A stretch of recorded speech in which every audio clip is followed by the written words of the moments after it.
मित्रांनो, जर तुम्ही एज्युकेशन लोन घेण्याचा विचार करत असाल तर तुम्हाला माहिती आहे का की भारतात अशी एक स्कीम आहे जिथे तुम्ही 0% व्याज दरावर एज्युकेशन लोन मिळू शकता आणि हा 0%चा व्याज तुम्हाला मोरेटोरियम पिरियड पर्यंत मिळू शकतो.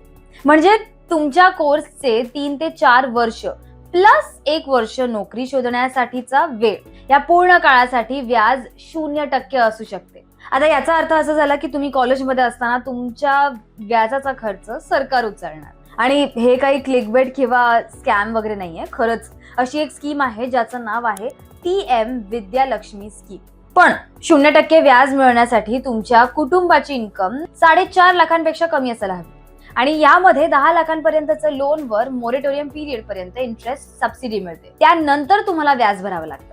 आता या व्हिडिओमध्ये आपण या स्कीम बद्दल डिटेलमध्ये बोलणार आहोत. त्याचबरोबर एज्युकेशन लोनशी संबंधित सगळे ऍस्पेक्ट्स डिटेलमध्ये कव्हर करणार आहोत. एज्युकेशन लोन कसा सहज मिळू शकतात, तुमचा इंटरेस्ट रेट कसा कमी करू शकता, कोणाला एज्युकेशन लोन घ्यायला हवा इत्यादी आपण या व्हिडिओमध्ये भारतातील सर्वात मोठ्या बँक SBI चे एक्झाम्पल घेऊन संपूर्ण प्रोसेस समजून घेणार आहोत.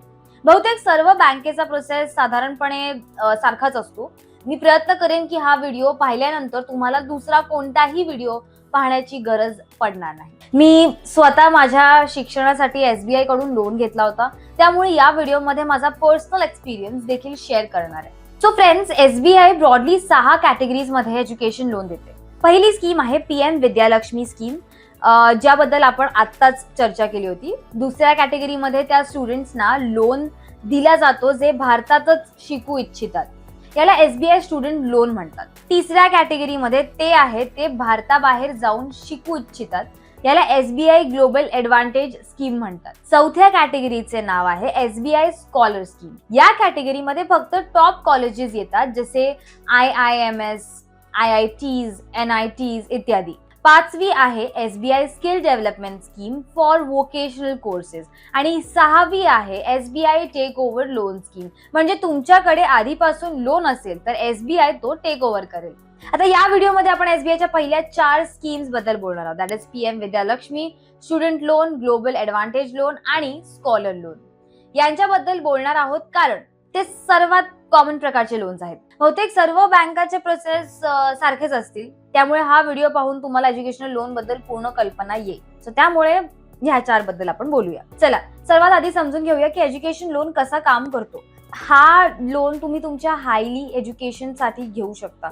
हायर एज्युकेशन मध्ये graduation, post graduation, vocational courses, part time courses सगळं कव्हर्ड असतं आणि हा लोन तुम्ही तेव्हाच घेऊ शकता जेव्हा तुमचं कोणत्या तरी कॉलेजमध्ये ऍडमिशन झालेलं असतं. सोप्या भाषेत सांगायचं तर जेव्हा तुमचं कोणत्याही कॉलेजमध्ये ऍडमिशन होतं आणि तुमच्याकडे किंवा तुमच्या पालकांकडे शिक्षणासाठी पैसे नसतात, तेव्हा तुम्ही बँकेकडे एज्युकेशन लोन साठी अप्लाय करू शकता आणि काही अटींवर बँक तुम्हाला एक अमाऊंट सँक्शन करेल. ओके, तर सर्वात आधी समजून घेऊया की बँक तुम्हाला किती अमाऊंट पर्यंत लोन देऊ शकते. सो जसं आपण सांगितलं की SBI मध्ये ब्रॉडली 4 स्कीम्स आहेत. PM विद्यालक्ष्मी स्कीम मध्ये जर तुमची फॅमिली इन्कम 4.5 लाखांपेक्षा कमी असेल तर 10 लाखांपर्यंतचा लोन मोरेटोरियम पिरियड पर्यंत इंटरेस्ट फ्री मिळू शकतो. जर फॅमिली इन्कम 4.5 लाख ते 8 लाखांच्या दरम्यान असेल तर 10 लाखांच्या लोनवर 3% सबसिडी मिळते. SBI स्टुडंट लोन स्कीम मध्ये तुम्हाला 75 लाखांपर्यंत लोन मिळू शकतो. SBI स्कॉलर लोन स्कीम मध्ये तुम्हाला 50 लाखांपर्यंत लोन मिळू शकतो. इथे SBI ने टॉप कॉलेजेस 3 वेगवेगळ्या कॅटेगरीज मध्ये डिवाइड केले आहेत.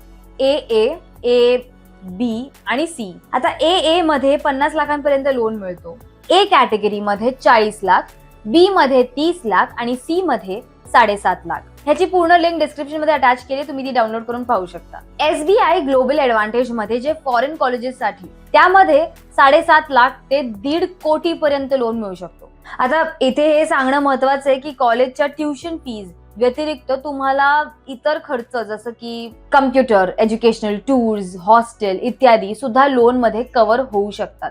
म्हणजे इफेक्टिव्हली तुम्ही तुमच्या कॉलेजच्या 100% खर्चांसाठी लोन घेऊ शकता. पण सगळ्या स्कीम्स मध्ये तुम्हाला 100% अमाऊंट मिळेल का? अजिबात नाही. तुम्हाला 100% लोन फक्त SBI स्कॉलर स्कीम मध्ये मिळेल. पीएम विद्यालक्ष्मी मध्ये एसबीआय 5% मार्जिन ठेवते, म्हणजे फीसच्या 95% पर्यंत लोन मिळेल. स्टुडंट लोन मध्ये जर लोन अमाऊंट 40 लाखांपर्यंत असेल तर 100% मिळेल. त्यापेक्षा जास्त असेल तर मॅक्झिमम 95% मिळेल. उरलेले 5% तुम्हाला स्वतः भरावे लागतील.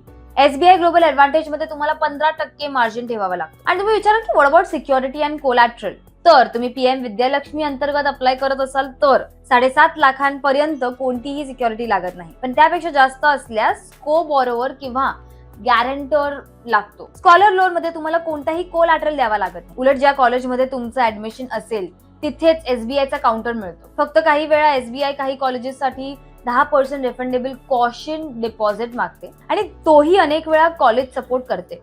एसबीआय स्टुडंट लोन मध्ये 7.5 लाखांपर्यंत कोलॅटरल लागत नाही, पण त्यापेक्षा जास्त असल्यास पेरेंट्स को बॉरोवर म्हणून ऍड करावे लागतात आणि कोलॅटरल जसे की घर, flat papers, government bonds, LIC policy इत्यादी 110% लोन अमाऊंट पर्यंत द्यावे लागतात. म्हणजे 10 लाखांचा लोन घेतला तर 11 लाख कोलॅटरल द्यावं लागेल. एसबीआय ग्लोबल ऍडव्हान्टेज मध्ये तर तुम्हाला 110% लोन अमाऊंट पर्यंत कोलॅटरल द्यावाच लागतो. प्रोसेसिंग फीस बाबतही असंच आहे. स्कॉलर मध्ये कोणतीही फीस नाही लागत. पीएम विद्यालक्ष्मी मध्ये 200+ जीएसटी ऍप्लिकेशन फीज आहेत. स्टुडंट लोन मध्ये 20 लाखांखाली फीज नाही, त्यापेक्षा जास्त असल्यास 10,000+ जीएसटी लागतं. एसबीआय ग्लोबल ऍडव्हान्टेज मध्ये देखील 10,000+ जीएसटी लागतं. इतर बँकांमध्ये प्रोसेसिंग फीज व्यतिरिक्त लीगल फीज, डॉक्युमेंटेशन फीज इत्यादी लागू शकतात, त्यामुळे नीट तपासून घ्या. आणि एसबीआय मध्ये साधारणपणे अर्ली रिपेमेंटवर फीज लागत नाही आणि बहुतेक PSU बँक्स मध्येही लागत नाही, पण प्रायव्हेट बँक्स मध्ये फीज जास्त असतात. आता आपण पाहूया की इंटरेस्ट किती लागेल. हे सांगणं रिस्की आहे कारण इंटरेस्ट दर 2-3 महिन्यांनी बदलतो, पण मी सध्याची कल्पना देते. एसबीआय स्टुडंट लोन मध्ये 9 ते 10% इंटरेस्ट आहे.